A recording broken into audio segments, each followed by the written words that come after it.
Assalamualaikum warahmatullahi wabarakatuh. Halo semuanya, perkenalkan nama saya Cahya Fitriani Aditya Putri dengan NPM 1911050278 dari jurusan Pendidikan Matematika Universitas Islam Negeri Raden Intan Lampung. Kali ini saya akan membahas tentang materi dan energi pada lingkungan guna untuk memenuhi tugas mata kuliah saya, yaitu Pendidikan Lingkungan, yang diampu oleh dosen Pak Asep Yusuf Hamdani MSI. Yuk simak videonya. Tentu kalian sudah tak asing lagi mendengar kata materi dan energi. Nah, materi itu apa sih? Materi adalah segala sesuatu yang menempati ruang dan memiliki massa. Segala sesuatu benda, baik berbentuk padat, cair, maupun gas, itu disebut materi. Materi juga mempunyai nama lain, yaitu zat. Adapun wujud dari materi ini dibagi menjadi 3, yaitu benda padat, benda cair, dan benda gas. Nah, adapun wujud benda antara lain yaitu mencair, membeku, menguap, mengembun, menyublim, dan mengkristal. Nah, kita bahas yuk. Pertama, ada mencair. Mencair merupakan perubahan wujud zat padat menjadi zat cair.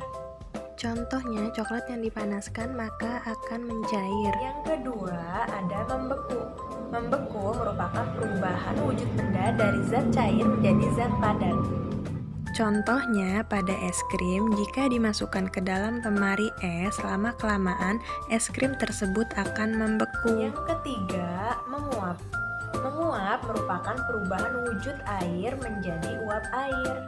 Contohnya pada bensin, jika dibiarkan di udara terbuka, maka bensin lama-kelamaan akan menguap. Yang keempat, mengembun.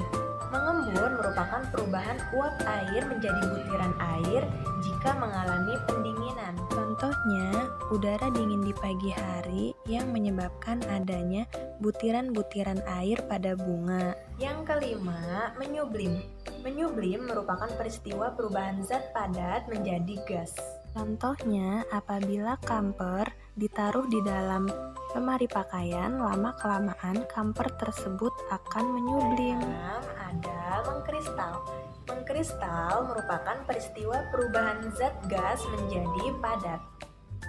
Contohnya, air laut yang berubah menjadi butiran garam. Selanjutnya ada energi. Apa sih energi itu? Energi adalah suatu kemampuan untuk melakukan kerja atau kegiatan. Dalam kehidupan manusia selalu terjadi kegiatan, dan untuk kegiatan otak serta otot diperlukan energi. Energi itu diperoleh melalui proses oksidasi atau pembakaran zat makanan yang masuk ke dalam tubuh berupa makanan. Kegiatan manusia lainnya dalam memproduksi barang, transportasi, dan lainnya juga memerlukan energi yang diperoleh dari bahan sumber energi atau sering disebut sumber daya alam. Adapun macam-macam dari energi, yaitu yang pertama, energi mekanik. Energi mekanik dapat dibedakan atas 2 pengertian, yaitu energi potensial dan energi kinetik. Energi potensial adalah energi yang dimiliki benda karena posisinya atau kedudukannya terhadap suatu acuan. Contohnya, ada seorang anak yang mengendarai sepeda di atas bukit. Energi kinetik adalah energi yang dimiliki benda karena geraknya. Makin besar kecepatan benda bergerak, makin besar energi kinetiknya. Dan semakin besar massa benda yang bergerak, makin besar pula energi kinetik yang dimilikinya. Artinya, suatu benda yang kecepatannya besar akan besar pula energi kinetiknya. Contohnya, seorang anak yang sedang mengendarai sepeda. Yang kedua, ada energi panas. Energi panas juga sering disebut sebagai kalor. Pemberian panas kepada suatu benda dapat menyebabkan kenaikan suhu benda itu, ataupun bahkan terkadang dapat menyebabkan perubahan bentuk, perubahan ukuran, atau perubahan volume benda itu. Contohnya, dengan menggosok-gosokkan ujung batang kayu yang kering, lama-kelamaan akan mengeluarkan percikan api. Selain itu, seorang ibu yang sedang memasak menggunakan kompor termasuk ke dalam energi panas. Yang ketiga, energi magnetik. Setiap magnet mempunyai 2 macam kutub, yaitu kutub magnet positif dan kutub magnet negatif. Kedua kutub magnet memiliki kemampuan untuk saling melakukan gerakan. Kemampuan itu adalah energi yang tersimpan di dalam magnet dan energi inilah yang disebut sebagai energi magnetik. Semakin besar energi magnetik yang dimiliki oleh suatu magnet, semakin besar pula gaya yang ditimbulkan oleh magnet. Contohnya pada obeng supaya baut tidak jatuh saat dipasang. Pada kompas yang berfungsi untuk menunjukkan arah. Sedangkan gunting berfungsi untuk mengambil jarum. Keempat, energi listrik. Energi listrik adalah kemampuan untuk melakukan atau menghasilkan usaha listrik atau kemampuan yang diperlukan untuk memindahkan muatan dari satu titik ke titik yang lain. Contohnya kompor listrik untuk memasak makanan, penanak nasi untuk memasak beras. Yang kelima, energi kimia. Energi kimia adalah energi yang diperoleh melalui suatu proses kimia. Energi yang dimiliki manusia dapat diperoleh dari makanan yang dimakan melalui proses kimia. Contohnya, pada baterai digunakan untuk menyalakan senter, radio, jam dinding, remote TV, dan lainnya. Aki digunakan untuk menyalakan mesin, mobil, dan sepeda motor. Makanan digunakan untuk melakukan aktivitas lainnya.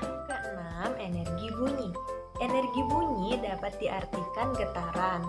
Melalui pembahasan secara matematis dapat ditunjukkan bahwa jumlah kedua macam energi pada suatu getaran selaras adalah selalu tetap dan besarannya tergantung massa, simpangan, dan waktu getar atau periode. Maka dari itu, bunyi termasuk gelombang mekanik yang dalam perambatannya arahnya sejajar dengan arah getarnya atau gelombang longitudinal. Contohnya terdapat pada suara bel. Selain itu ada suara burung. Yang ketujuh, energi nuklir. Energi nuklir adalah suatu energi yang tersimpan dalam atom. Energi ini keluar ketika terjadi proses dalam reaksi nuklir, sehingga dapat disimpulkan bahwa energi nuklir didapatkan dari perubahan sejumlah massa inti atom ketika berubah menjadi inti atom yang lain dalam reaksi nuklir. Ini adalah proses energi nuklir bekerja. Iridium dan uranium yang mentah dari pertambangan dibawa ke laboratorium, yang selanjutnya dikirim ke reaktor pembangkit. Di dalam reaktor pembangkit, atom-atom penyusun nuklir tengahnya direaksikan untuk memancarkan energi panas di dalam reaktor. Tekanan air di dalam reaktor mulai memanas dan mulai mengitari pipa di dalam generator uap, lalu memutarkan turbin untuk menghidupkan generator listrik. Terakhir ada energi matahari. Energi matahari adalah energi yang paling besar dan paling murah di alam ini. Dikatakan murah karena manusia tidak perlu membeli untuk mendapatkan energi matahari itu. Matahari memancarkan energinya dalam bentuk gelombang-gelombang radiasi. Adapun contoh energi matahari yang pertama adalah manfaat energi matahari untuk manusia. Saat kita berjemur di bawah matahari pagi, tubuh kita bisa memproduksi lebih banyak vitamin D. Vitamin D ini penting untuk menjaga sistem imun tubuh dan meningkatkan fungsi metabolisme. Selain itu, energi matahari merupakan sumber energi yang tidak pernah habis dan tidak menyebabkan polusi. Maka itu, kita memanfaatkan energi matahari pada rumah kaca untuk sistem pertanian dan untuk tenaga listrik. Jadi, itu tadi penjelasan mengenai materi dan energi pada lingkungan dari saya. Semoga video ini bermanfaat. Apabila banyak kurang, saya mohon maaf. Wassalamualaikum warahmatullahi wabarakatuh.